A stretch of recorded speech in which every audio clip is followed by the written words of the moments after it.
Evangelho segundo São Lucas, no capítulo de número 9, versículo 13.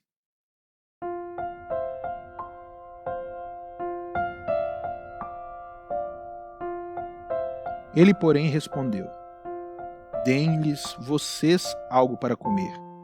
Eles disseram: Temos apenas 5 pães e 2 peixes, a menos que compremos alimento para toda essa multidão.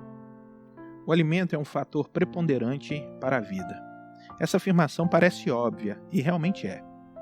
No entanto, entre a obviedade de uma realidade e o entendimento da mesma, pode existir um abismo moral, ético e desumano.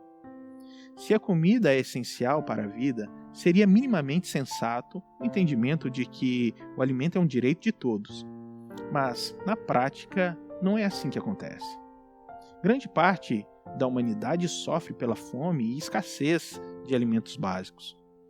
Enquanto alguns sofrem em campos de refugiados com a desnutrição desumana, outros vivem sob a dominação de regimes opressores, tendo cerceado seus direitos mais fundamentais e padecem pela fome para que os seus abastados governantes mantenham o controle e a dominação do povo que é incapaz de lutar por seus próprios direitos. É em troca do parco pão de cada dia que o sertanejo se mantém no cabresto de uma política corrupta.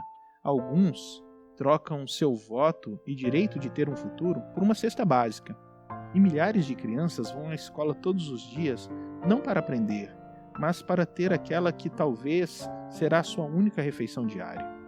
Para alguns, comida é só alimento que se coloca no prato para prazer e saciedade. Mas, para milhares de pessoas, comida é moeda de troca.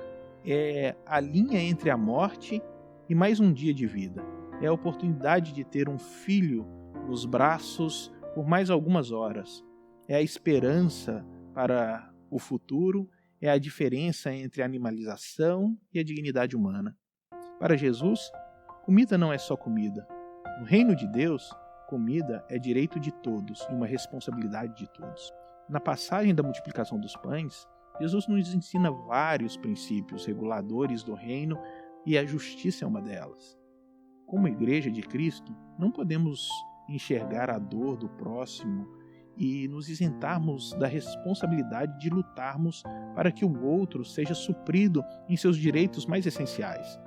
Não estamos falando aqui sobre mero assistencialismo. Estamos falando sobre a capacidade de termos empatia, compaixão e assim lutar a luta justa da fé contra a morte e contra as expressões de morte nesse mundo.